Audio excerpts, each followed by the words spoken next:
This episode of Nos Arietes is sponsored by Full Pull Wines, a Seattle-based wine retailer and proud sponsor of Nos Arietes since 2011.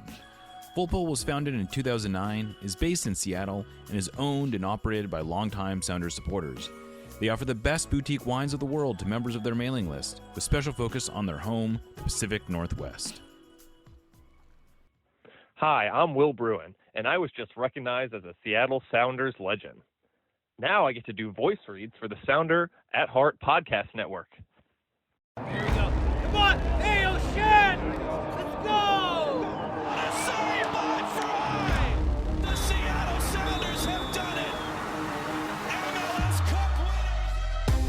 Here comes Rangers through the middle to crown it for Seattle!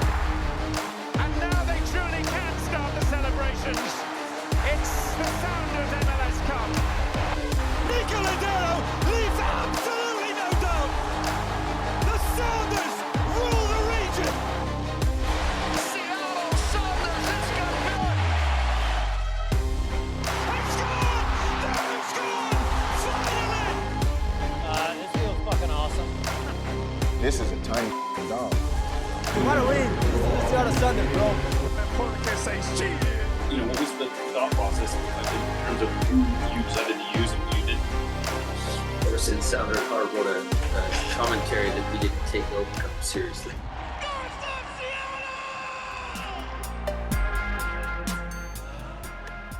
Welcome back to another episode of Nos Arietes on the Sounder at Heart Podcast Network.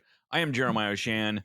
Joining me today for a bit of a preseason look at the Western Conference is the one and only armchair analyst, Matt Doyle. Thank you for doing this, and we are going to make a real effort to convince you to come on as regularly as possible since you don't have a podcast anymore. You start by the convincing process by twisting the knife like that. Is that what convincing is in the Pacific Northwest? Yeah, I think you've learned from Bezos and Gates and all those billionaires out there. Exactly. You can never be nice. No, you don't. You catch flies with vinegar or something like that. Yeah, or with billions and billions of dollars, which I assume that the Sounder at Heart Podcast Network has at this point. Stonks only go up. Right. Exactly. We are swimming in billions of dollars, as it were. Yeah. But Matt, thank you for doing this. I was very more serious. I was very sad about the demise of Extra Time Radio. It is. I am scrambling to figure out how I will fill this void in my personal life. Although soccer wise, I will admit, seems to be doing a pretty good job of that. So I'm hoping to get you. We will still hear from you on podcast platforms. Yeah, I mean, it does free me up to come on your show a little bit more often and come on Soccer Wise. I think pretty regularly at that one. For if you're a U.S. national team sicko, I'll probably be on Scuffed quite a bit. Yeah. So it'll be a lot of fun. I'm already missing having my own podcast, but who knows? Maybe we'll get our Lazarus moment with Extra Time down the road. So we'll see. There we go. Are we not to get lost in these weeds, but are we gonna see more from you or read more from you on MLS these days? Yeah, I'll probably be doing 3 columns a week, so I think it'll be a little bit more writing than I've done the past couple of years, and then I'm planning to do more tactical clips with sort of animation and narration to make sure that it's not just word. We're in a different time than when I first started writing that column 15 years ago. Like, you need to have a visual aspect to it. And I am an old dog, but I have been learning some new tricks in terms of software and the video part of it. And I'm pretty excited about trying to apply that. And since I don't have to be in the studios on Saturday night, I'm going to be at home watching MLS in my underwear like the good old days. So I'll have my computer in front of me and be able to pick the clips I want. And, they canceled my podcast, but they didn't take all my gear. So I'll have the good microphone and everything for the narration. So we're ready to go. Yeah, absolutely. Well, I will say that we did this survey on Sounder at Heart, and by far the most popular analyst on the Apple TV broadcast, at least among our readers, was you, Matt Doyle.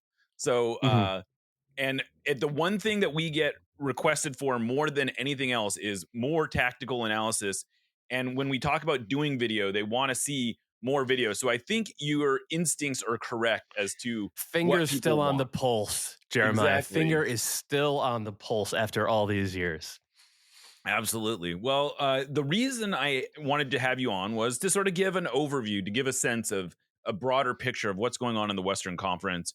The East, I don't care. I don't care what's going on in the Eastern Conference. This is why we have a pod. This is what we're doing away with on the Sounder at Heart Podcast Network. We barely even recognize that the Eastern Conference exists. And so, sure, Atlanta's going to go out and sign Miguel Almirón and whatever this other guy is from Burrow, and they're going to spend billions of dollars on the East. But on the West, that's where the fun is, because, well, it's a little different on the West Coast. You and I, before we started recording, were discussing whether or not the West has maybe gotten worse than it was last year. If you sort of take the big picture, and at least from my perspective, at the top of the West, it looks like, aside from the Sounders, it has most of the teams are either in a best case, they are sort of staying where they were, but a lot of cases are sort of rebuilding. And it's weird that it's the top of the West that's like this. And I actually just wrote a little something on this today for MLSsoccer.com. And it kind of struck me as I was going through the Galaxy and then LAFC, just how much these two teams have changed. And with the Galaxy, it's like, okay, we knew that they were going to have to scramble a little bit because of the Ricky Puig injury and because they were hard up against the cap. Like, Will Kuntz has done amazing work through the last 3 or 4 transfer windows because he had to unwind one of the all-time great boondoggles put together by the guys who preceded him, Chris Klein and Jovan Karofsky. So he's had to do that while creating a winning team. But what has happened in all of that is they ended up basically above the cap heading into 2025, just as Dejan Jovic comes off as U22, and just as guys like Jalen Neal are looking for more playing time and probably bigger number. So it's a lot of changes at the same time. We saw what this team looked like last year without Ricky, right? They have Marco Royce and they have Diego Fagundes. And I think they played like 7 games without Ricky. I think they were 5-1-1. Like, those guys are more traditional 10s, so it won't look the same way. They have in Paintsel and Peck. I mean, you could not ask for a better winger tandem than those guys. Edwin Cerrillo was really good last year. They went out and they got Sean Davis, who's not as good as Mark Delgado, but he's still really good. Maybe not really good. He's still pretty good, and he'll be a workhorse in terms of minutes. So I don't think that this team is going to fall off a cliff. It is going to put more pressure on Greg Vanney to develop some players from within. And I think he's always been good at a lot of things as a head coach. That's never been his strong suit. So it's going to test him like that. But I'm not worried that the Galaxy are going to be like a 45-point team. I think they'll be 50 to 55 point. And then ideally, if you're a Galaxy fan, rounding into shape for the stretch run. It's different with LAFC, though. Yeah. It is different with LAFC because, dude, I mean, they lost 4,000 minutes from that back line. They've lost something like 8,000 or 9,000 minutes from their midfield. Of their top 5 midfielders in terms of minutes, only one of those guys is back. And they've lost a lot of minutes on their front line as well, even before Kike Oliveira is inevitably sent somewhere, which I really think is a move that's going to happen. And like, these were the 2 best teams in the West last year. One won the Open Cup, the other won MLS Cup. They're not going to be as good in 2025. I would be shocked if they were as good in 2025. Well, we may as well just kind of dig into this and start going maybe team by team, and we may as well start at the top. You said a lot of what I think there is to say about the Galaxy, but I do have one big question. Like, we don't know what is going on with Dejan Joveljic. I guess the latest rumor is that he may be moving, which would be presumably a pretty big blow, and we would maybe almost have to reassess, I think, their situation, because that would open up a big hole in their roster. I mean, who would replace him right now if they had to do it tomorrow? They have 2 open U22 slots, and Okay. Will Kuntz is one of the absolute best in the league in terms of roster building. I assume he probably has like 5 different targets lined up to be the next Dejan Joveljic, because remember, when he came in, he was a U22 guy. So that's one way. And the other way is, like, the Galaxy are still the Galaxy. They could probably go get the center forward version of Marco Royce, someone who's 34, 35 years old and will play, 2,500 minutes until mid-August and kind of like hit the wall then. But that's when you're able to add another piece in the second half of the season. The thing I want to talk about with Joveljic is they have to sell him. They absolutely have to sell him, because he's a DP caliber player entering his last year. They have no way to re-sign him after 2025. If they sell him, they get a full $3 million worth of GAM, right? So that smooths out all of your roster building for the rest of this year, and it smooths out what you can do for 2026. And then there's the fact that if you're playing the number 9 in front of Marco Royce or Ricky Puig as your number 10, and with Peck on one side and Paintsel on the other, like, you're gonna score, 12 goals if you're ambulatory. Like, if you have 2 working legs, you can score 12 goals in that situation, and that's enough. So I think you absolutely have to make the Joveljic move if you're the Galaxy. And I know it sucks because he was so good in the playoffs last year, scored a huge goal in MLS Cup, but it's just the reality of roster building in this league. Pretty big goal in the Western Conference Final too, if I remember correctly. Unfortunately, but I mean, I think that is the challenge. It's funny because Joveljic represents both sort of the peak. He, in a lot of ways, represents the peak performance you're going to get out of a U22. He comes in. Yep. He had a pretty good resume. I actually remember thinking, like, wow, his resume is a lot better than most U22s. And he performed about as well as you could expect. He ends his last U22 season playing, frankly, like a designated player. But then you are also sort of stuck with the flip side of that, which was, at some point, you have to figure out what to do with these players. And it's, like the Sounders had the same situation going into this year, where when you have players who perform like DPs, eventually you kind of have to pay them like DPs. And it does make it a little tougher to replace them when, you're not going to just go out and get a U22 who's going to hit the ground running. But like you said, maybe they can go and get an older player who comes on a relatively cap friendly number. The bigger questions though I have is still, this was a team whose defense got better as the season went on. And in fact, I think their defensive shortcomings were maybe a little overstated by the end of the season. They were pretty decent defensively. But best case scenario, they've gotten shallower defensively, right? Like Jalen Neal was not going to be necessarily a starter this year, but he was their top center back off the bench. I mean, are you at all worried about their situation defensively? No. Once Amiro Garces replaced Jalen Neal in the starting lineup, and that came with, I think, 4 or 5 games left in the regular season. So we got a 10-game sample size with Garces in that starting lineup.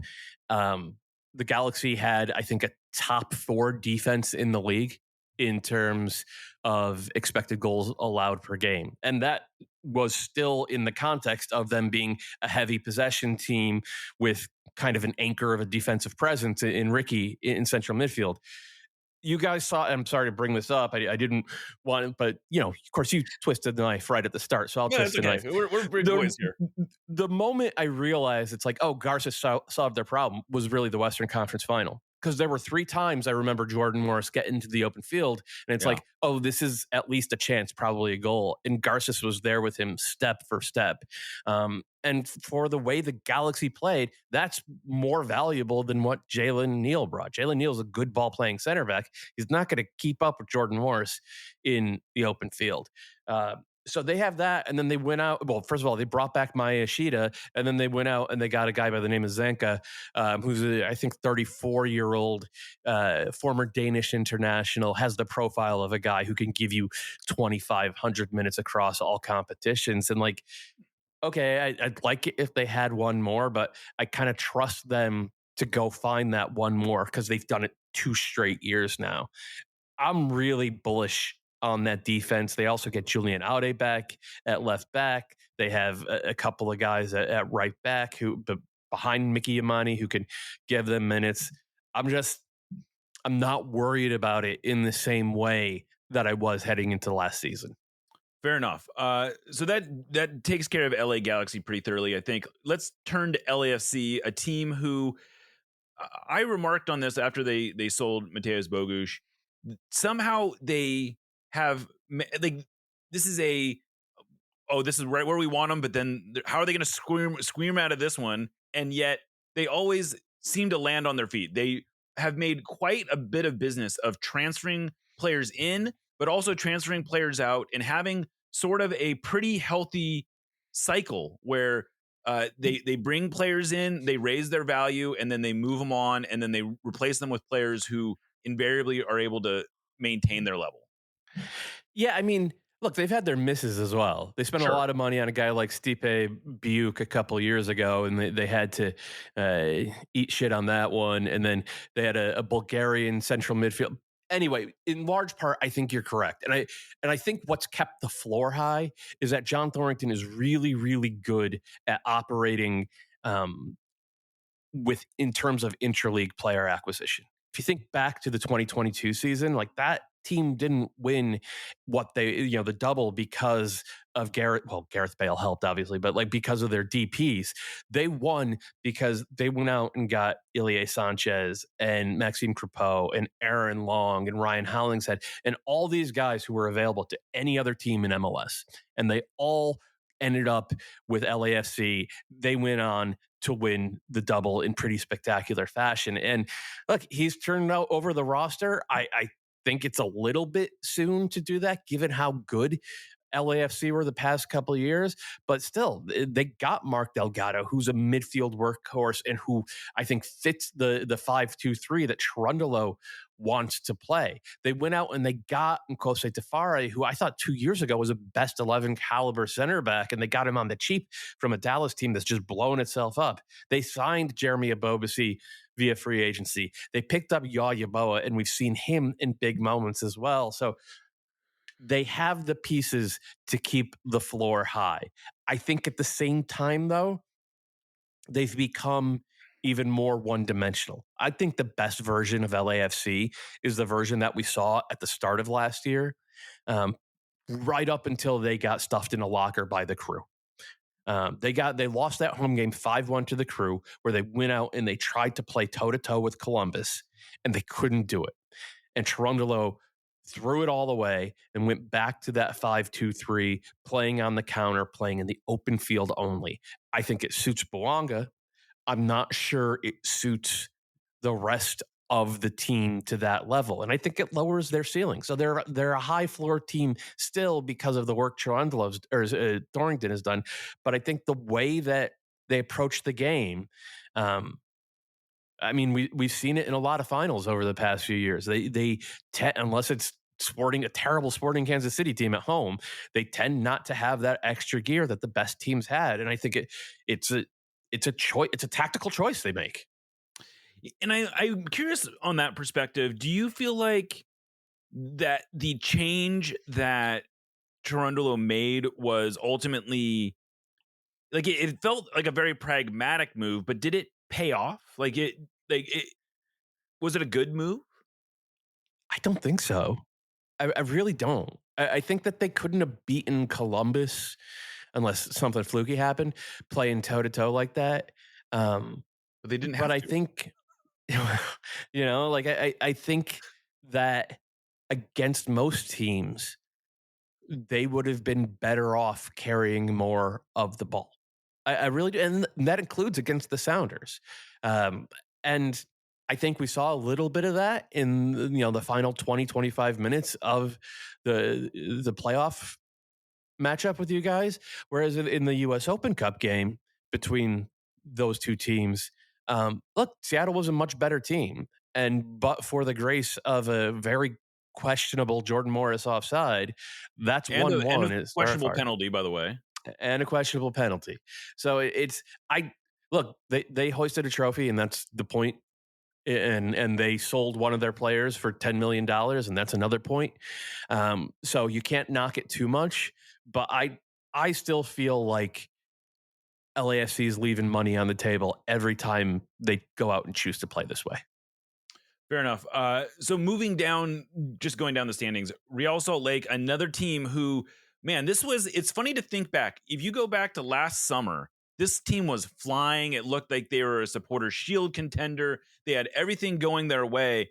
And then I don't know how you feel about this, but even at the time, it felt like maybe they got a little cute in the transfer window where I understand sometimes you get an offer where you just can't say no. And maybe that was the situation here. But instead of sort of bolstering their roster, they made a lot of changes. I guess they maybe were attempting to bolster their roster, but it was undeniable that they came out of the transfer window a worse team than they were going into it. And they never recovered. Some of that was, the whole situation with Chicho Arango, but it wasn't as simple as that. This is just not the same team after the transfer window as it was before. And they don't seem to have gotten better. Andres Gomez was a best 11 player the first half of the last year. Like, he was every bit as good as Gabriel Peck. And we all know the type of player that Peck turned into. They got an offer they couldn't refuse. They got $12 million from a League One team, and the player wanted to go. Right. Like they tried to say, all right, you'll go in January. We've seen a bunch of MLS teams do that over the past 5-6 years, and neither the player nor the I believe it's wrong, the French team were up for that. They're like, no, the offer is for the player now, and they had to make a tough choice. And I'm not going to say it was the wrong choice, because who knows? Maybe he gets hurt and they go in the toilet the second half of the season anyway. And they also trust their talent ID, and they trust their player development. At the same time, look, Chicha got suspended,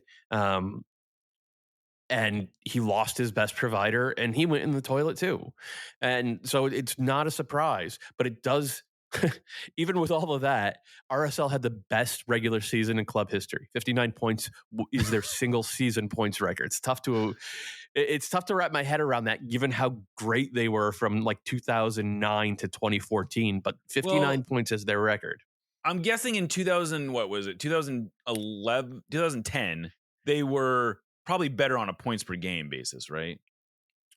They were 56 points, and that was 30 games. So maybe they were slightly better in terms of, that would be slightly better in points per game. And that was also the era of the draw, right? There were a lot more draws in that era of MLS. That's true. But the point being, they still have the bones of, I think, a very, very good team. But whether it's Marshak or Lachlan Brook, the two wingers that they picked up to replace Gomez, one of those guys is going to have to hit. And they're going to need to figure out whether Elias Manuel, whose underlying numbers are really good, really promising, whether he can lead the line. And then the big piece is, how good is Diego Luna? Is he a 10-goal, 15-assist type of number 10 in this league?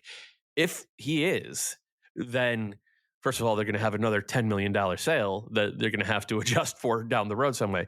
But also, that raises the level of the rest of the guys in the attack. And suddenly, where you and I have questions now, they have answers. But like, we're stacking a lot of ifs, one on top of the other with this team. And it's just hard to be as confident going into 2025, given all of that. So I would be remiss if I didn't ask you about the Sounders. They obviously finished last year 4th in the table, but made it to the Western Conference Final. We're really, legitimately 10 minutes away from potentially getting to an MLS Cup, despite not. I think everyone agreed that last year they did not have the match winners that they had had in the past, and yet they sort of collectively willed themselves into a position to be contending again. I look at their roster and I understand the frustration that a large, or I should say, a vocal contingent of Sounders fans have, which is we were told we were going to get a new designated player and we didn't get one, and we are frustrated by that. But I think if you remove that variable from it and you look at it holistically, this is a team that effectively kept the league's best defense together. And I just found this stat. This is amazing. The Sounders gave up 7 fewer goals in their last 2 seasons combined than the Quakes gave up last year alone, which is kind of a mind-bending stat. But they kept the league's best defense together. And then they bolstered their attack by adding Jesus Ferreira, which I don't know, from my perspective, I realize there's some people that have gotten tired of this analogy, but if you sign the Colombian Jesus Ferreira, the 25-year-old player who has 53 first division goals under his belt, and he's coming to you from the first division of Colombia, it's hailed as a monumental, really exciting signing. But instead, you bring him over from Dallas, where he knows the league, but he's a known commodity, and it's sort of somehow underwhelming, especially when you bring him in on a non-DP salary. And then just to me, that makes it more that makes it not overwhelming, but like that makes it like I'm jacked by that. The fact that the front office was able to like renegotiate and extend this deal in a way that essentially does give you guys a fourth DP. Because right. I shouldn't keep saying you guys, but forgive me for that. But no, the Sounders, it's okay. All right, we live in our biases. It's okay. Fair enough. But like the Sounders essentially have 4 DPs now, because we've all seen that for the bulk of Jesus Ferreira's career in Dallas as a starter, he was a DP caliber player. And I liked your analogy. I made a similar analogy in a column I wrote last week, where it's like, if you got a guy with this resume from Argentina, I think it's an $8 to $12 million signing. Somewhere.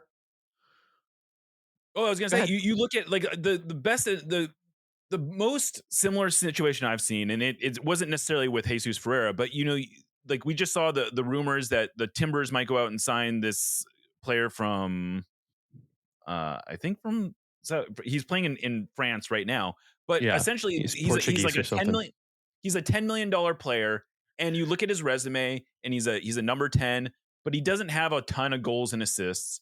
And you look at that's what you get, and he's 24 years old. And you're going to end up probably spending $10 million on this player. And instead you bring in, you re-sign Albert Rusnak, who is coming off a 11 goal, 19 assist season across all competitions.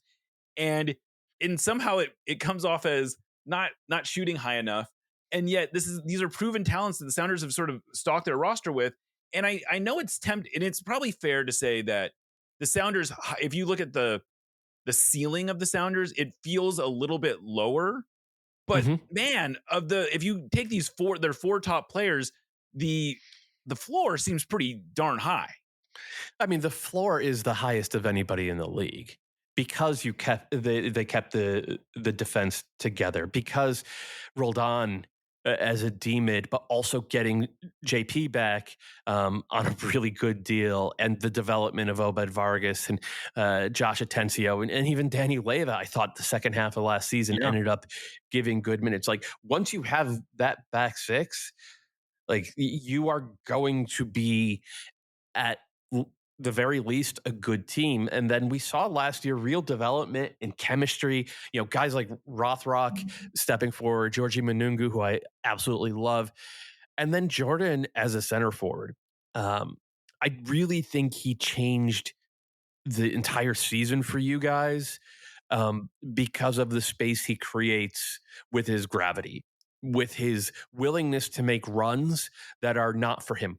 Like, he will make a lot of off-ball runs that are like, he knows he's never receiving a pass on this, but suddenly, Rusnak has more space to play in, or Rothrock can come into the pocket. And then the hope this year is that it's Pedro de la Vega and Ferreira getting on the ball in those spots, and Ferreira going back to the player he was 2 years ago, and De La Vega making good on the talent that we can all see, but that he's never been able to put together for any consistent stretch because of the injuries he's dealt with. So it's MLS. Like, you're going to have ifs for every single team, and that includes Inter Miami.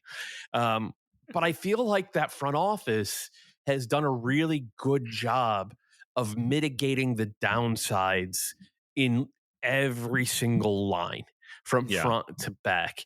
And the pressure now is on, frankly, I think Pedro de la Vega to be better than he was, and Brian Schmetzer to find the right mix on a week in, week out basis, given that you guys are going to play 150 freaking games this year. So it's like, convincing these guys, like, you need to rest. You are on the bench for this week and maybe that next week as well, because we can see that you're lagging a little bit. Like, that's going to be a part of it. I don't think there's a coach in the league who's better equipped to do that.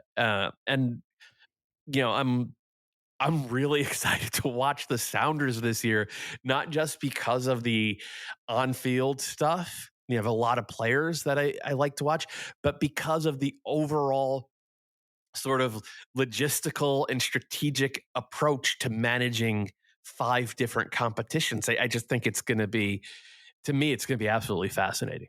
Yeah, they have 42 matches on the schedule today, meaning without advancing a single round in any of the tournaments they're playing in. As of today, they have 42 matches on their schedule.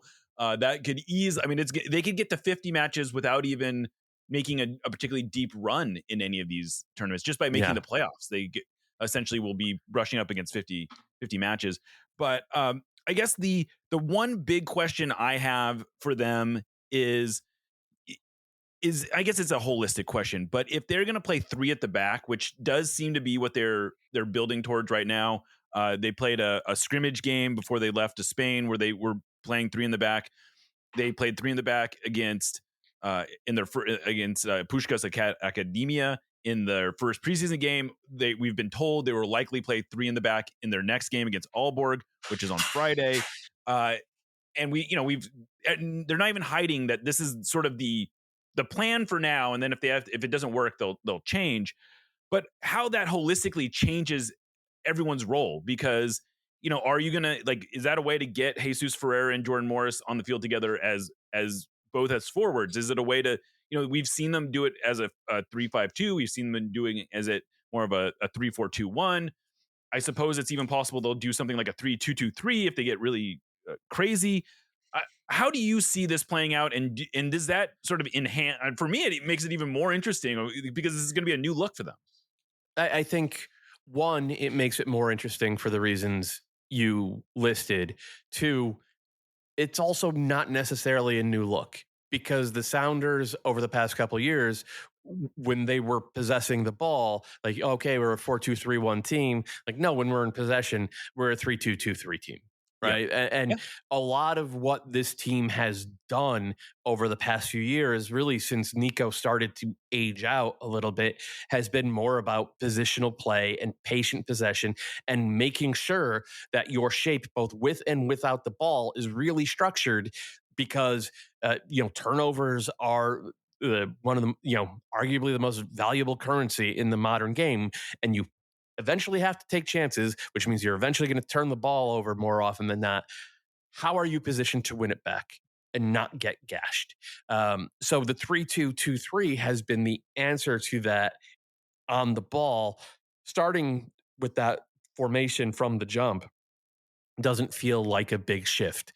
It's not. I don't think it will be a big shift. And I think that doesn't rule out a more traditional 4-2-3-1 for big chunks of time, especially if you see a game where, like, okay, we're probably going to be able to play in transition a little bit more in this one. Mm-hmm. Let's get actual wingers out there, and let's play Rusnak underneath Jordan and we'll have Jesus play as sort of a pinching left winger, almost the role that we're seeing Rafinha play in for Barcelona this season. Like all of that is on the table now, and that again that goes back to the Schmetzer thing, where it's like, okay, I have to solve for all of this, but these are all good problems to have, especially in a league like MLS. Yeah, it was one of the interesting comments that Brian made during the preseason was he's less worried about whether we're calling it a 3 center back or not, but as long as he sort of has 2 defensive midfielders, he feels like everything else sort of like works within the system.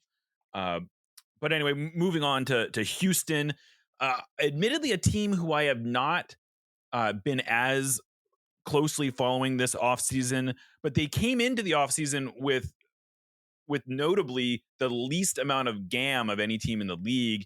And that has sort of put them behind the 8 ball a little bit, right?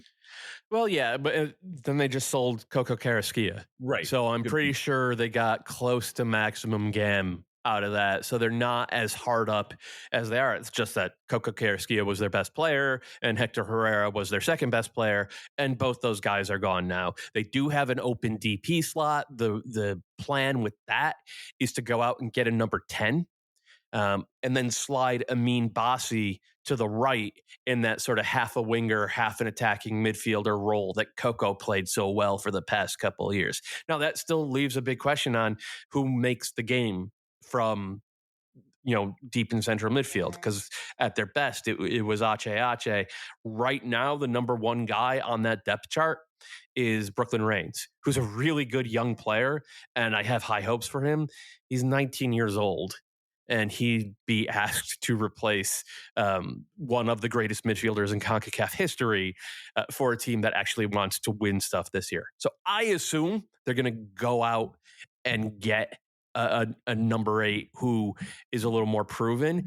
The very obvious answer to me is Eduardo Atuesta, who plays the position in almost the exact same way that Hector Herrera did, who can probably be gotten on loan for a well below DP number from Palmeiras, which is exactly what LASC did last year. There's like no better fit in the league than Eduard Atuesta to the Houston Dynamo this year to fill that Hector Herrera hole. If they do that, I like their chances a lot. And do they actually have 2 open DP spots, or is Sebastian Ferreira's spot already spoken for? He's gone. Right, and that spot is not spoken for. I'm not sure. No, so sorry. Their plan is to go the 2 DPs for U22 model. So that allows them to use 2 million of the U22 GAM, and then at least keep some of the powder dry on the GAM they got for selling Coco to Pumas. And then, of course, MLS has also changed the rules so that you can change designations of 4 and 2 and 3 and 3 at midseason if you want to, right? Yeah, I believe July 1st is the date. But then you have to have only used 1 million of the U22 GAM, because that's not tradable, and you can't push that into the next season. Like, you have to use that in the year that you have chosen the 2-4-2 designation. So next team on the list is a team who I think most people have pegged for some improvement, and maybe even the most improvement, just based on the way they finished last season, if nothing else. And that's Minnesota United. They were one of the best teams down the stretch last year. I don't know if a lot of people realize that, especially Sounders fans who just sort of get used to rolling over Minnesota United, but this is a good team. And they really got good once the Sounders were done playing them. So what can you tell us about Minnesota United's offseason so far? It hasn't been as busy as maybe I thought it would be. Part of that is because they went out and they signed a lot of players, midseason last year. Right. Yaboa, Pereira, Jefferson Diaz as well, who basically had an assist to Jordan Morris in that game that you guys played. I think it was right after Leagues Cup. Yeah. But they and they sold Mickey Tapias, who was a starting center back. Hassani Dotson has demanded a trade, which is okay. But it's not, they haven't gone out and gotten the high level central midfielder that they so obviously need if they're going to jump a tier and be an actual contender. Like right now, I'm looking at the depth chart. We still kind of expect Will Trapp to be a starter. Will Trapp's had a good long career, is a useful player. If he's your starter, are you winning a trophy in 2025? I mean, yeah, it's a fair question. You know, I don't Michael think I mean, he doesn't Boxall, strike me as a MLS Cup winning central midfielder. yeah, Michael Boxall has had a really very good long career. 36 years old, still a starter. Yeah. I mean, those are question marks for sure. Fun team to watch. I love Yeah. Bongi Longwane as an attacking right wing back who sort of, the way they play, they try to tilt everything to the left side, and then that opens up Bongi to attack the back post against, usually he's isolated on a fullback and he'll have a physical advantage there every single time. Like they know how they want to play and they can execute it pretty well. I think that there's maybe 2 tiers between them and the best teams in the league. And then they also they bought out Timu Puki, who I believe they bought him out, right? Or maybe they did. no, I guess his contract was his. Oh no, he had they bought him out a little early because his contract went through June of 2025, according to the roster profile. Correct. At least. Yep. So they do have an open designated player spot. Have they indicated what they're planning on doing with that? They haven't. My suspicion, and I know a few other folks share the suspicion, is that they're going to go out and find a DP central midfielder. I have not heard a single name linked. And like I was just singing Eduard Atuesta's praises. I don't think he makes as much sense for Minnesota for how they want to play. They need someone who's a little more robust in terms of field coverage. But like that level of player would greatly improve this team in my eyes, but still not to the point where I'd expect them to have a say in who's hoisting which trophy. All right. And then the last team, and then we'll take a break after this one, a little bit of a break for people. But Colorado Rapids are another team who we have not, I feel like I haven't heard much at all from them this offseason. They were maybe a little bit of an overachiever last year. They are a team who is, I was joking with you at one point that the Sounders are sort of a the Pacific Northwest Rapids, in that they are sort of following a similar model, but on a maybe bigger budget. But the Rapids just don't, like, last offseason was an outlier in that they went out and spent a bunch of money, but that does not seem to have actually indicated some big change in their philosophy. No, I think they're still going to rely on developing young players. I'll tell you what, like I would feel a lot better about the Rapids if they had gone out and gotten Paul Arriola and Jesus Ferreira this year, especially because like they're playing, I think, a 3-4-2-1. And, Chris Armas went out and he told local Rapids reporters, like, no, we're still going to play a 4-2-3-1. But like, that's not what I have heard from literally players on that team. So who would know? Who would seemingly know?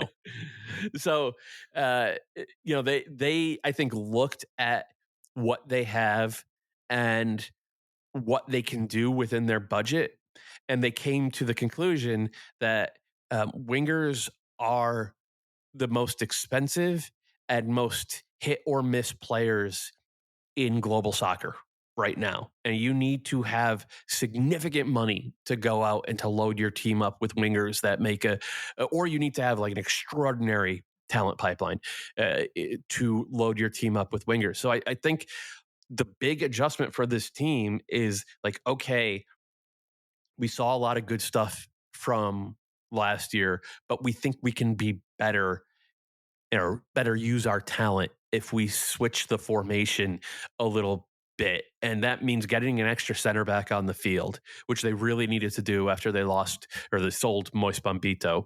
And that means getting more attacking output from attacking wingbacks.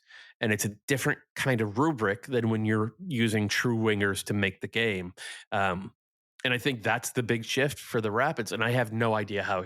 You could tell me the Rapids end up on 58 points this year, I'd believe you. You could tell me they end up on 38 points, and I would believe you. I think there's that much variance in what this team can be. And their DP situation is pretty set too. Cabral is back, which, man, that was quite a contract that he must have been on. I wish I had his agent. I'd still have a podcast. Jordy Mihailovic and how are we pronouncing? Is it Fafa Navajo? Is that how they pronounce his name? Rafa Navajo is the Brazilian Portuguese way. Okay. Of I call him Rafa Navarro. There you go. Because I will say I worked with a couple of Brazilian guys at in the studio last year, and they were like, "You don't have to do that. You don't have to pronounce it the way." Like Kevin Egan, who's a great guy who hosts MLS 360. He was talking about how he has a buddy from, I want to say Kerry, one of the towns in Ireland, where they have a distinct accent, and his buddy's name is Steve, but if you're from Kerry, you pronounce it Steve. And he's like, I'm not going to go on the show and call him Steve. I'm going to say it's Steve. So I think you're okay calling Rafa Navajo Rafa Navarro. All right, great. I appreciate I don't have to say it that often, so I do appreciate that. But you just jinxed it, man. He's scoring a hat trick against the Sounders this year. You're going to have to say it all the time. But there's not really, they have some intriguing youngish talent there.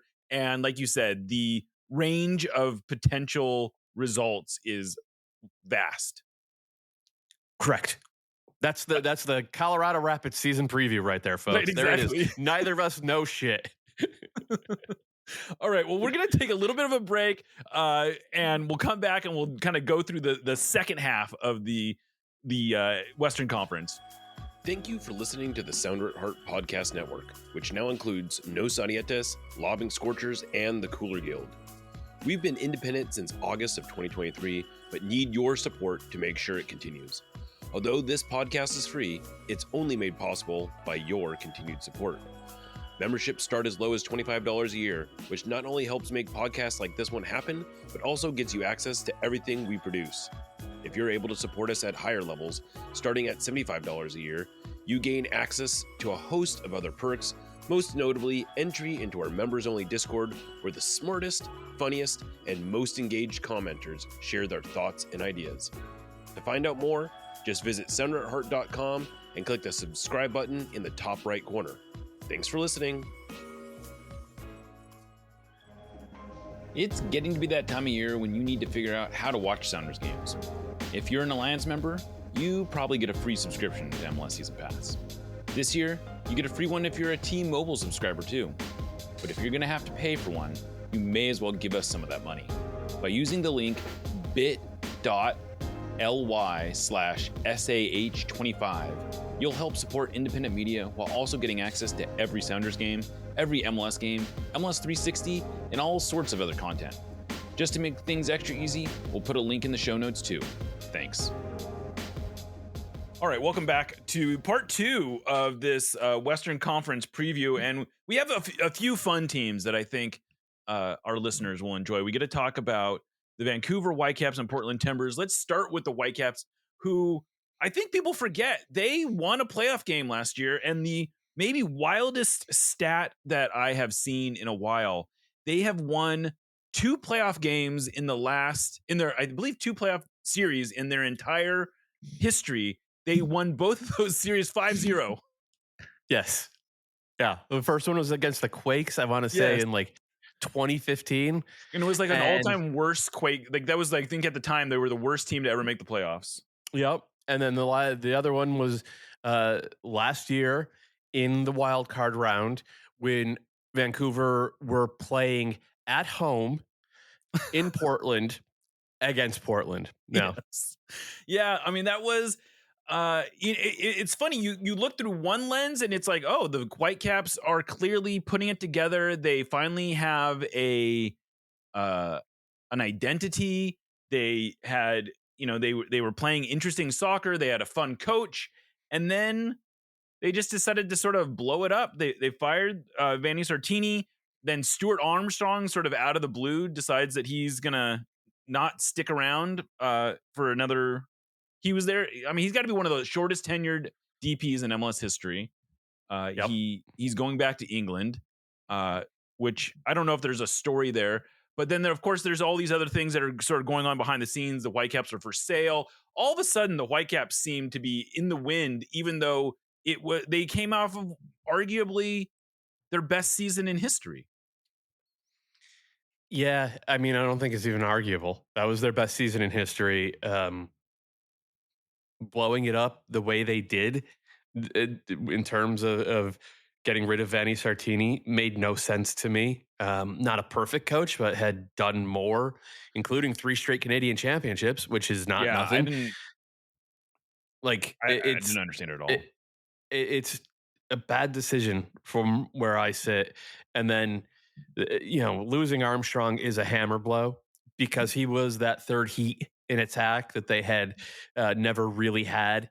And they went toe to toe against LAFC in the playoffs when last year, 2023, they had gotten absolutely trounced. And they looked like a team that could do it. They looked like a team that was like, okay, 2025 is going to be our chance to not just win a Canadian championship, but also like make a real playoff run.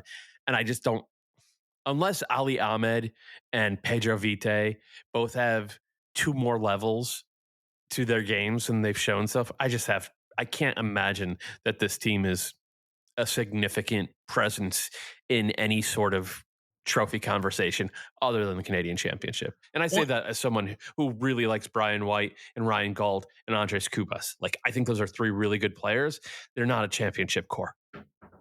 Yeah, and then just for good measure, they let Fafa Picault go for effectively. I mean, I guess he was a free agent, so they didn't really have much say there. But they let him go, and then it looks like they're not going to bring back Raposo either, right? I think I've seen things that they might have bigger contract demands than they're ready to pay, but it just feels like a team that felt very settled now suddenly we have no idea what. I mean, they might be the worst team in the conference. I don't think they'll be that because their back line is pretty good and they do still have Cubas, but this is a team with a very limited ceiling. And if you told me 50 points, I would tell you like that's about a 95th percentile outcome for this group. Yeah, I guess maybe that's a better. They have a lower ceiling than a lot of teams in the West. Than any team we've talked about so far, and maybe lower ceiling than any team we're going to talk about as well. Like that's where the Caps are right now. Yeah, and so that brings us to the Portland Timbers. This is again a team where if you looked at it through a certain lens, was playing really fun soccer. They had a bunch of really exciting players. They seemed to be at least when they played the Sounders, they figured out how to defend against the Sounders. But man, they gave up 56 goals. They scored 65. They had one of the most robust. I think I saw a stat, something that among any team that had 3 players that went over 10 goals and 10 assists each, I believe that they all were basically supporter shield contenders. And then you had the Timbers who barely made the playoffs. I don't know what, and now the thing that I guess Evander in a lot of ways sort of encompasses or illustrates what they were last year.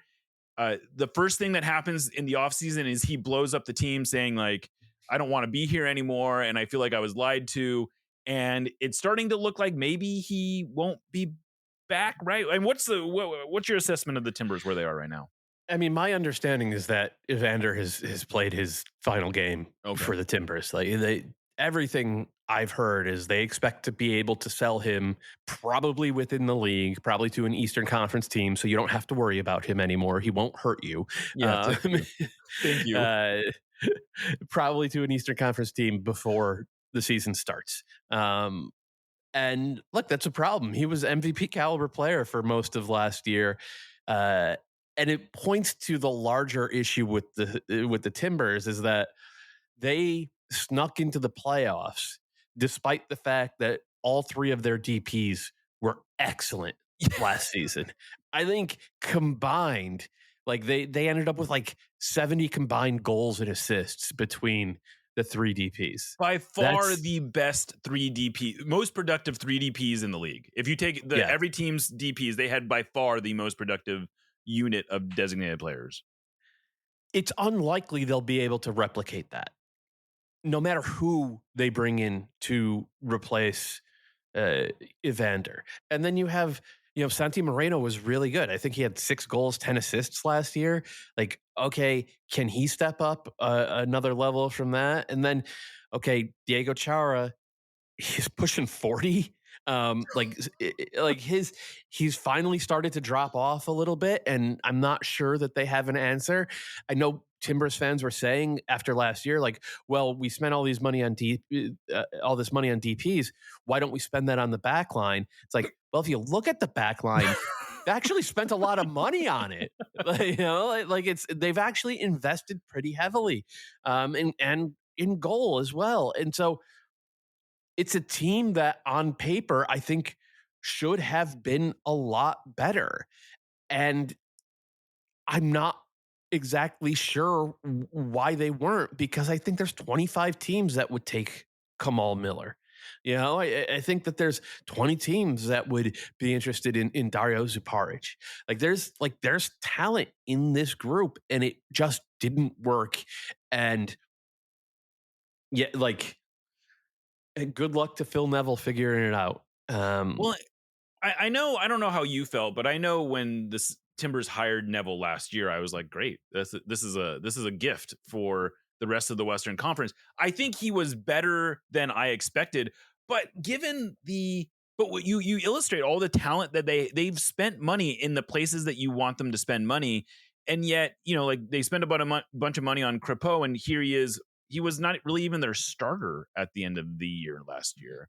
How much of this is on Neville, and how much of Neville is Neville sort of being asked to sort of like make the most out of a talented but really messy roster? I mean, I don't think it's not on Phil Neville. I think ultimately, if you're the head coach of a team that's losing 5-0 essentially at home in the playoffs, you've pulled some wrong levers. You've done something wrong.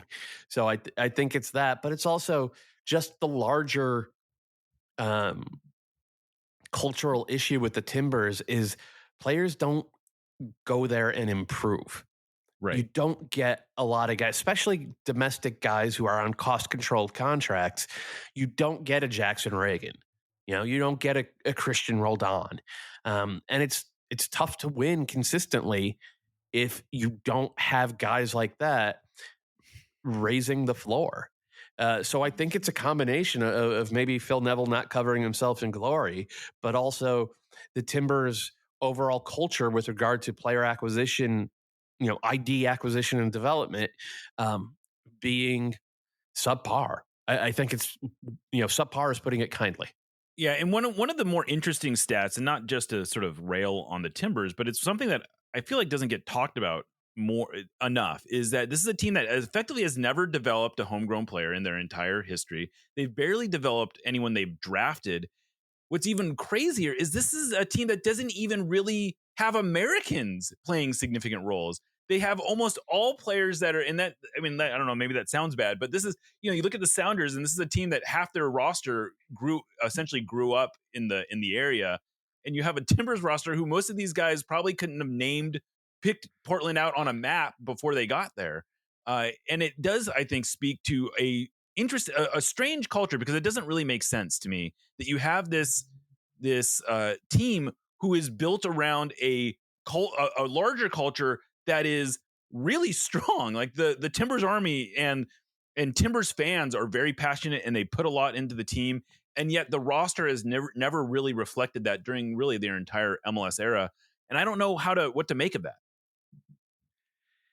I mean, it's just a choice. It's a choice from that front office and presumably the ownership group as well, and presumably the coaches that they hire is like, okay, we're not a team that's going to be looking for domestic talent. We think that there's better talent elsewhere, and the question is like how many seasons like last year and the year before do you have until you reassess?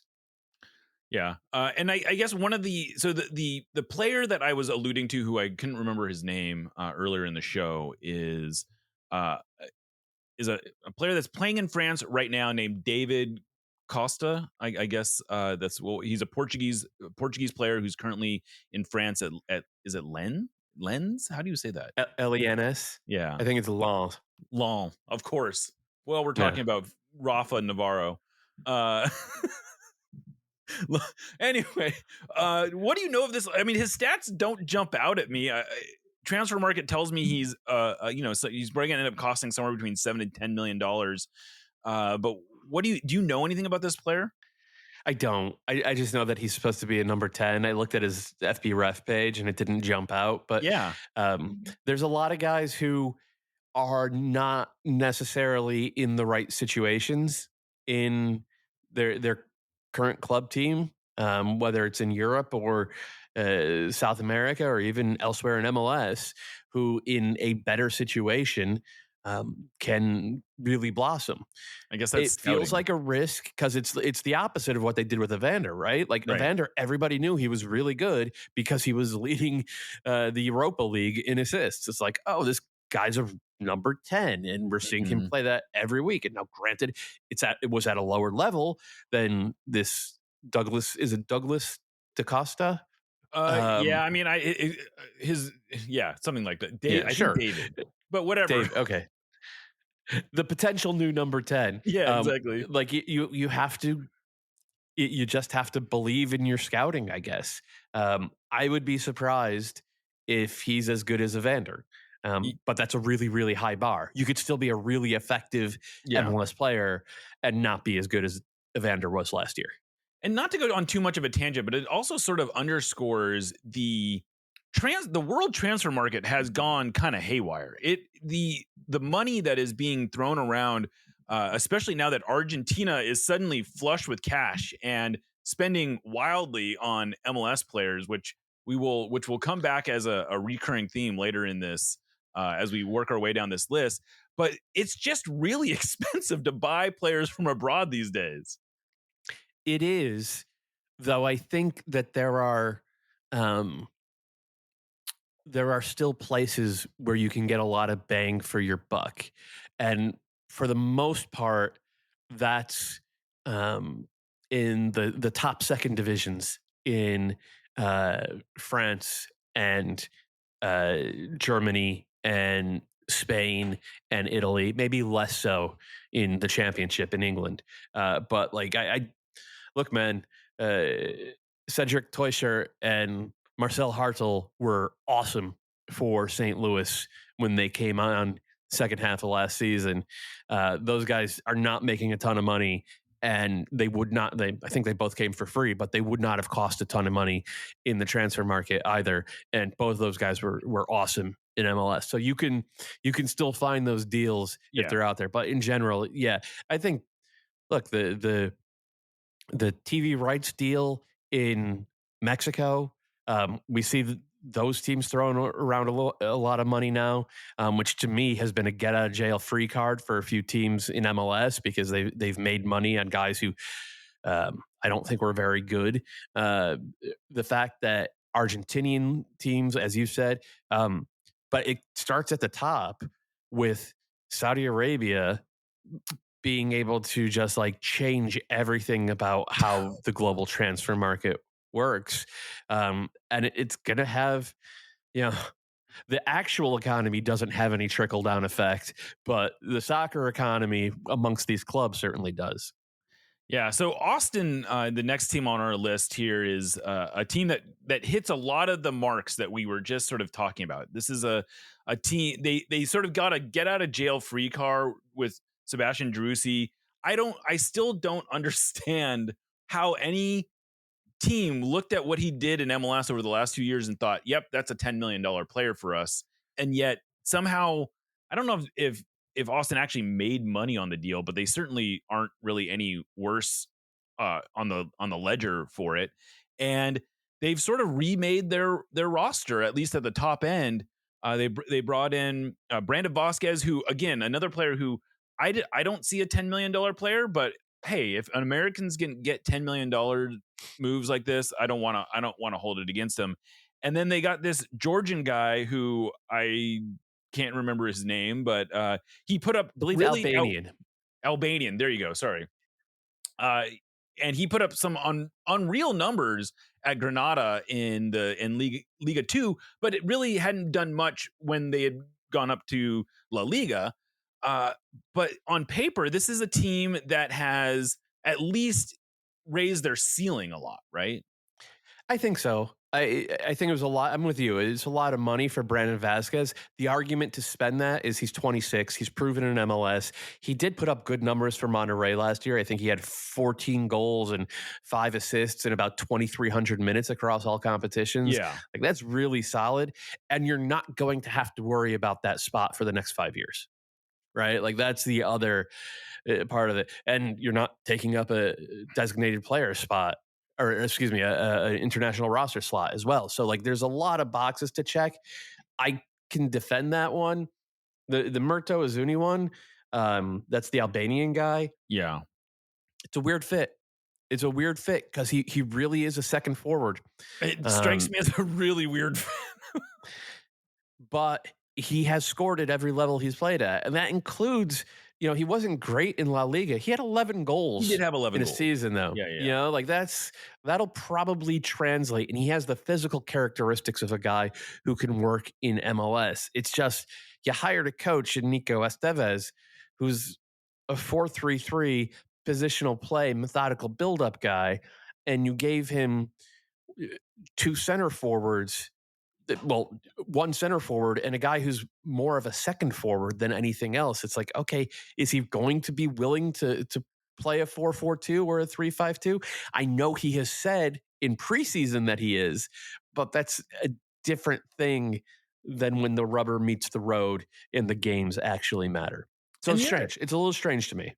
It is a little strange. The other thing is that just strikes me, he's a 29-year-old player who they spent like $12 million. They exercised his exit clause on $12 million. I think it was $12 million. $12 million is an outrageous amount of money in MLS. Still, like, we've gotten used to hearing 8-figure transfer fees, but still $12 million is a lot of money to pay for a 29. I mean, I don't know that there's been any 29-year-olds that MLS teams have spent that much money on. Yeah, I don't have that off the top of my head, but yeah, if you're spending 12, well, I'll say this: between Osman Bukhari, he was a right winger that they brought in over the summer, and Brandon Vasquez, who's the center forward, and Murto Azuni, who is ostensibly the left winger, that's a $30 million front line. Right. You better get 65 goals. You better get 65 goals this year. Otherwise, what have you done? Well, and then the other thing that's strange to me about this roster build is that the player who is presumably being sort of like set up to be their playmaker is a U22 signing from Ukraine, I think. A foreign U22 signing, a foreign U22 signing who does not have a ton of first team minutes, let alone first team success. Are you talking about Dubrsarski? Yeah, because I think he's more of an 8-10 or a 6-8. Okay. Basard Savovic. Well, they're going to play, I think, with 2 free 8s, right? Basard Savovic, who they brought in for free. I think he was just at Hammarby.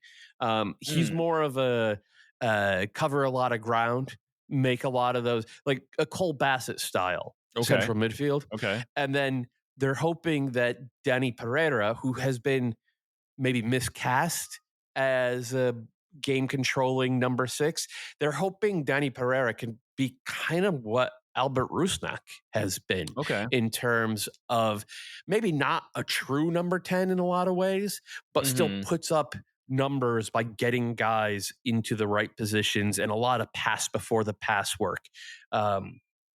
We'll see. I don't hate the theory behind it, but it's, it feels like this is another very high variance team. And that's before we even touch on the central defense, which I think gives me more questions than answers. And this was a central defense that wasn't very good to begin with. Correct. Yeah. I thought they played better down the stretch last year. Brendan Heinzike and the Ukrainian guy that got Alexander Svatok. But it doesn't strike me as a 55-point top of the Western Conference team or nearly there as they were in their miracle season they had a couple of years ago. Yeah. All right. So we're now down to FC Dallas. I don't know what there is to say. I mean, this is a team who has. They were sort of selling the team for parts, and with the idea that they were going to build around Petr Musa and Velasco, and then they sell Velasco with a great offer. I mean, like, if you can get whatever 12 again, I think it was a $12 million transfer for Velasco. Is that right? Yeah, something like that. And so, but then they're just sort of starting over. And if I'm a Dallas fan, I'm pulling my hair out. Like, they've got a lot of money, so, and presumably they'll go out and spend some of it. But man, this is a team that didn't seem. They didn't seem that far off last year, did they? I thought they seemed pretty far off. Okay. I thought they couldn't, if they were trying to defend well, they couldn't figure out how to generate any attack. If they were really going out on the attack as they did under Peter Luxon, they weren't able to keep the ball out of the back of the net. Musa put up good numbers. Little worried about the advanced data. If these rumors about AC Milan being interested in him at $15-18 million, if those rumors are true, I say take the money and run and just go into full rebuild mode. But they're a team that's, that we've seen them mentioned around Evander and around Lucho Acosta. And with the new transfer market in MLS, the cash transfer system, like, they very obviously have the ability to get something like that over the line. But if I was a Dallas fan, I would kind of want the rebuild. I would kind of be in, all right, let's tear it down. Let's get some academy kids back into the first team. Let's do something about that central defense, which is not great. It's Lalas Abubakar and Sebastian Ibiaga in 2025. Let's go back to square one and build from there, because we certainly have the financial flexibility to do that, and that includes both GAM. And if you just look at them over the past 5 years in the transfer market, they're like $25 million in the black. Like, they have made a significant profit in the transfer market over the past 5 years, and that's before you factor in any potential Peter Musa move. So, yeah, and I guess the one that really struck me as odd, and maybe it shouldn't, but the Fari move, where he seems to me to be the most talented central defender they had. I suppose I assume there were locker room issues there. That was sort of the problem. Like, he played his senior year at Seattle University for Pete Fewing, and that was sort of the word here, was that they had a falling out, and that's part of why the Sounders have never been really interested in bringing him to Seattle. But he is clearly a very talented player, and it seemed like they sold pretty low on him. I agree. It just must have become untenable in the locker room, because it was two different coaches last year who decided that he wasn't a starter. Even as they were hemorrhaging goals, they both said, no, he's not for us. But if LAFC can unlock his talent, it'll end up being an all-time great, a steal of a trade. But it's a massive if. Yeah. All right. We're on to St. Louis, a team who, if you weren't paying attention, got a lot better during the second half of the season. but during the first half of the season were really, really quite awful. Yeah, I mean, St. Louis fans got angry at me a lot in their inaugural season when I kept pointing out that The numbers mean nothing. their early season wins that was unsustainable. It was going to regress. And if you look at what happened in the second half of the season, that was true. And then if you look at what happened the first half of last season, that was still true.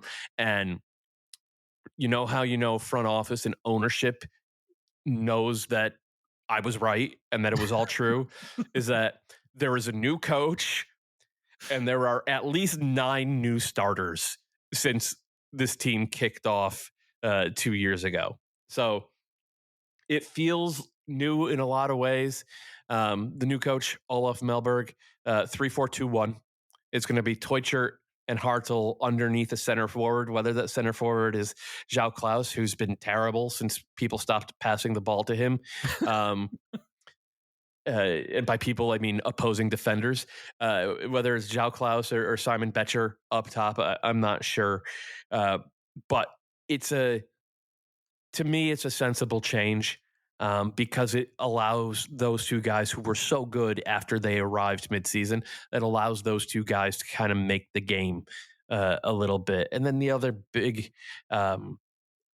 big-ish acquisition this winter is Timo Baumgartel, who's a veteran German center back, was really high-end prospect at one point, but I think injuries kind of killed his career a little bit.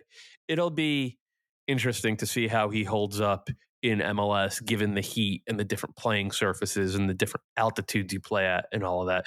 But I like this roster as it's constructed, and just the theory of it much better than the roster of the past couple of years that this team's had.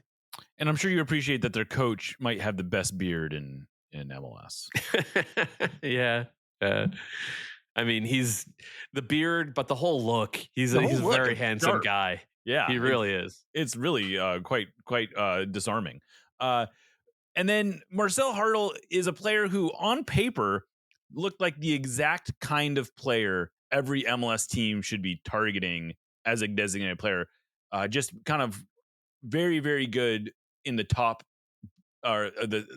He was very good in the second Bundesliga, and then he came here and started off strong.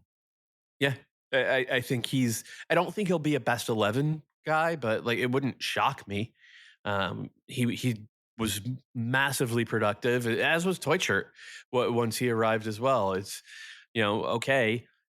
There's like the adjustment period is over, so you can expect them, I think, both to be among the better attackers in the league. And then it becomes a question of, okay, does the switch to 3 center backs work? Are we going to have a little bit more of the ball, or are we going to be this sort of very direct, very German style team? And can we get answers in terms of winning the ball in central midfield? Because I think that's, if they're going to start Edward Leuven and Chris Durkin in a 3-4-2-1, if those are your 2 deep lying midfielders, I don't think you're going to have the field coverage that you probably need in the biggest games.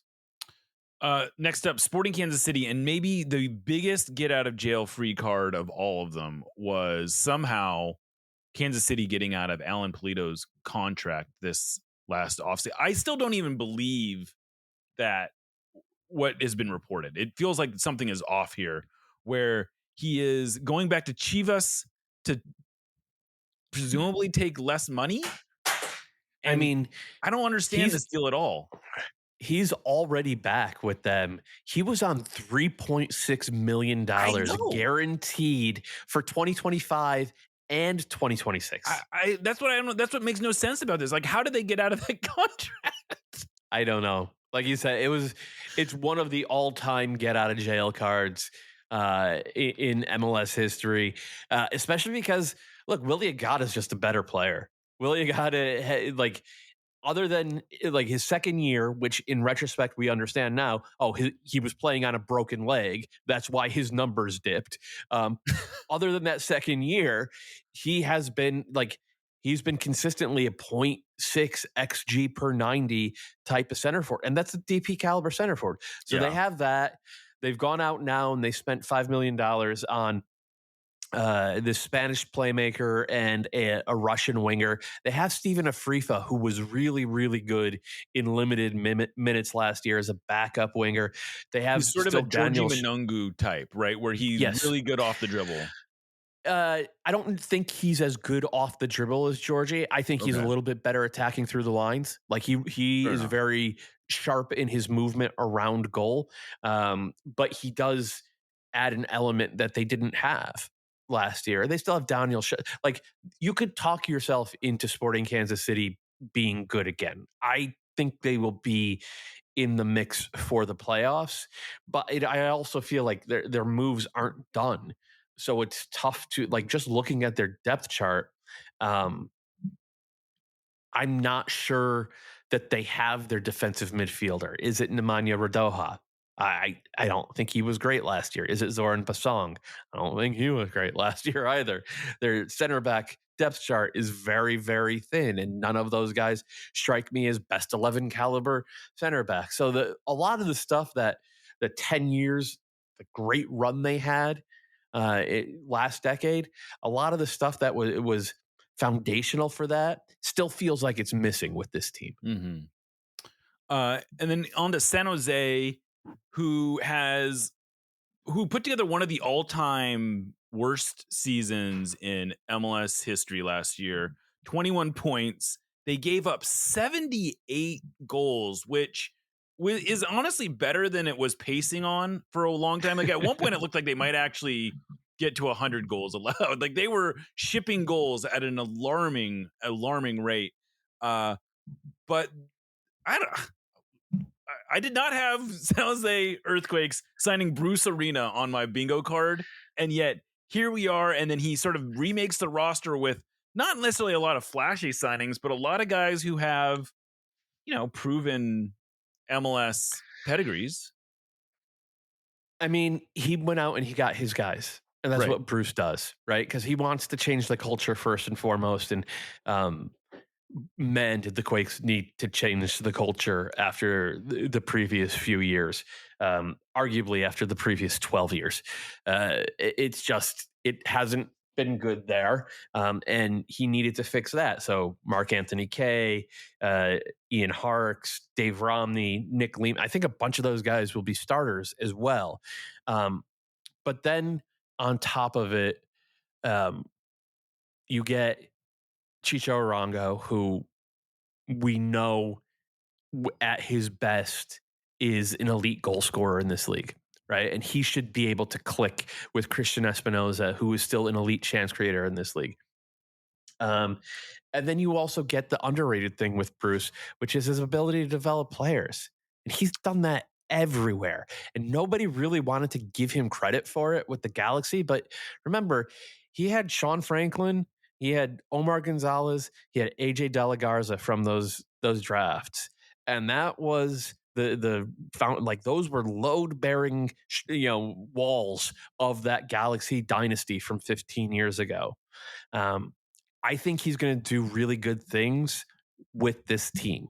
I don't think they're going to compete for any titles this year, but I think you're going to see guys like hopefully Cruz Medina or Chance Cowell, maybe the two defenders that they took in the top 5 of the draft, Reed Roberts and Max Floriani. Like Floriani looks as can't miss a super draft center back prospect as I have seen maybe since Iko Para.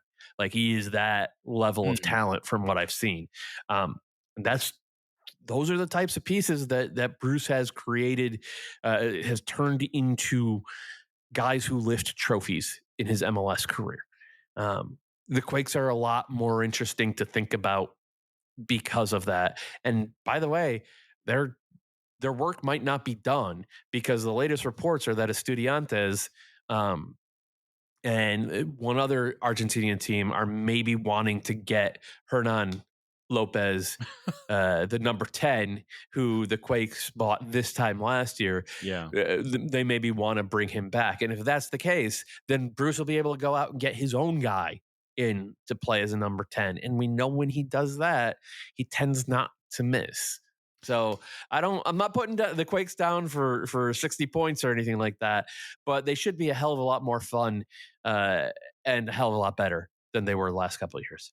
Yeah, and I'm our listeners know this, but I grew up in the Bay Area. I know that the Bay Area has a soccer culture, has a really strong soccer culture, but the Quakes have never been able to tap into it, and it just is continuously frustrating for me as someone who knows that market well, how poorly that team has been run, and how you were obviously in the Bay Area for a long time as well, and it's just you see you see it everywhere. You look at the players that have come out of the Bay Area, the greater Bay Area, and become good pros, and how few of them have gone through the Quakes is almost criminal. But maybe it's Bruce Arena. Maybe Bruce Arena can finally unlock it. But that he team, did it. I mean, he did it for New England. If right? you think A about team it, that had no right, exactly. And like, as someone who grew up in New England, let me assure you that the talent level, the athletic talent level you get in New England is nowhere near what you get in the Bay Area. Like, there are just more and better athletes, especially soccer players, in the Bay Area. If Bruce is able to coach for 2 years and then sort of steer the ship as CSO for the next 4 or 5 after that, I think the Quakes will be in a really, really good spot in terms of getting all that local talent. And it honestly, I think the model would be what the Sounders have done over the past 7-8 years in terms of going from a team that didn't have any pathway to now a team that has guys like Obed and Atencio and Reed Baker Whiting, and so you're not relying on once out of the blue thing like a DeAndre Yedlin or Jordan Morris, where you have something much more robust and thought out. Well, the final team in the Western Conference is a team who obviously is in their first year, San Diego FC. They have made some notable signings, most notably Chucky Lozano. But what do you make of this team? I know it's fun to project them as being. I've seen a lot of people kind of talk them up as potentially being competitive, but I don't know. What do you make of this? How much chance do you give them to be competitive out of the gates? A pretty good chance, man. I like the Chucky signing, and then they matched him with a DP on the other wing in Andres Dreyer, who's in his prime, Danish international winger. They have Marcus Ingevartsen as their go-to center forward. Not a prolific scorer, like does not put the ball in the back of the net a lot, which worries me a little bit. But the midfield, getting Luca De La Torre, if he can stay healthy, like the job of moving the ball from the defensive third to the attacking third is often overlooked in soccer analysis. And Luca De La Torre excels at that. And I think they answered a massive question in getting him from Celta Vigo. I think he's going to be a really excellent player in this league. And he's also a local guy. And I think that matters to them as well. So I like a lot of it. Mikey Varys, he wants the 4-3-3. He wants to control the ball. He wants to control where on the field the game is going to be played and at what tempo. And I think they've worked to give him pieces to do that. It's all very, very theoretical at this point. It might not work out, but it's been thoughtful in a way that some of the less successful expansion teams in recent vintage have not been thoughtful at all. Yeah, well, that'll be an interesting thing to watch as always. Well, Matt, you've been more than gracious. I don't know if I knew exactly what I was signing you up for, but I appreciate you doing this with me. We went through all 15 teams in the Western Conference. hopefully this is the first of what will be a regular sort of check-in with you in terms of getting a broader picture of what's going on in the league. Real quick, do you have any sort of parting shots that you want to share about what you're expecting this year? I mean, one of the things that's been ringing in my head because I'm really starting to dig into like season preview content and like who's gonna win the Supporter Shield, who's gonna be MLS Cup favorites and all that.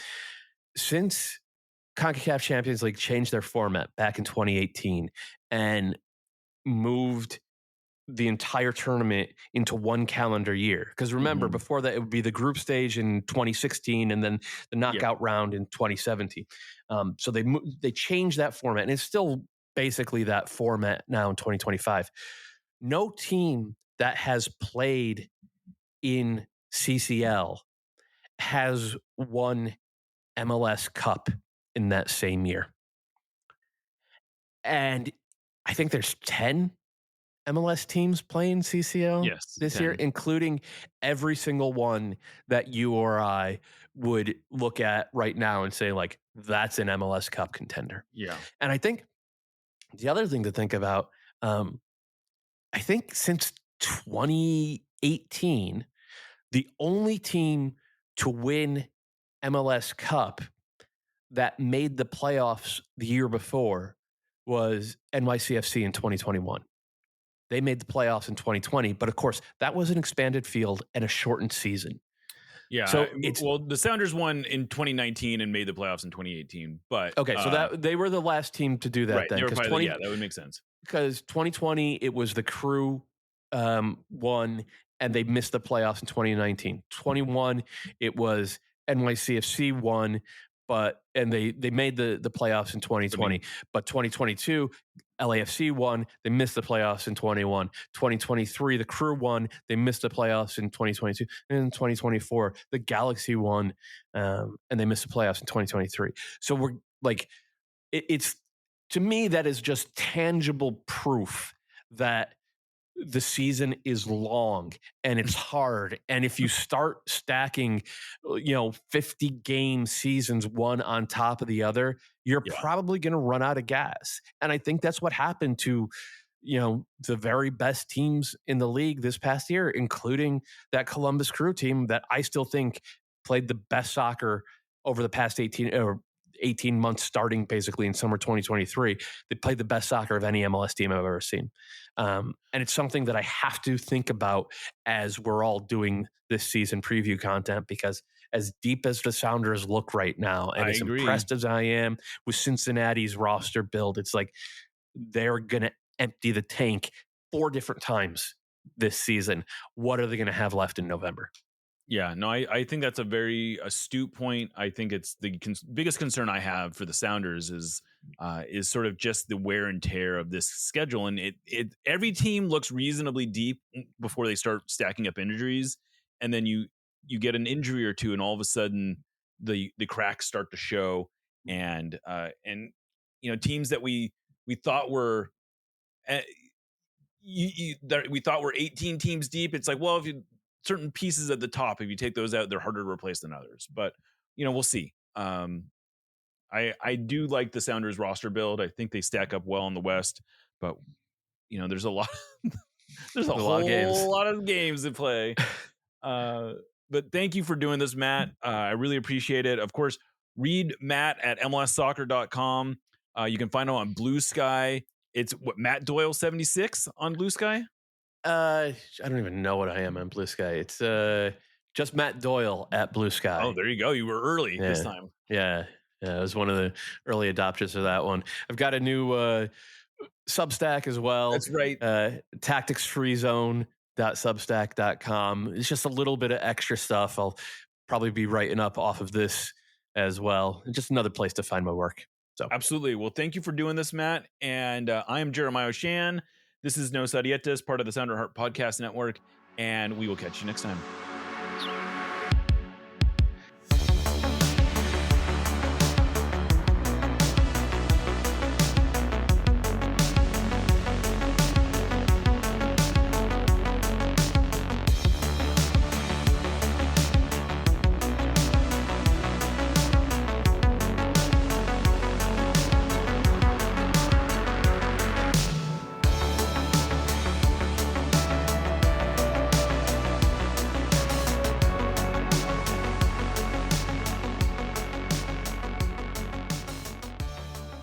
We love you.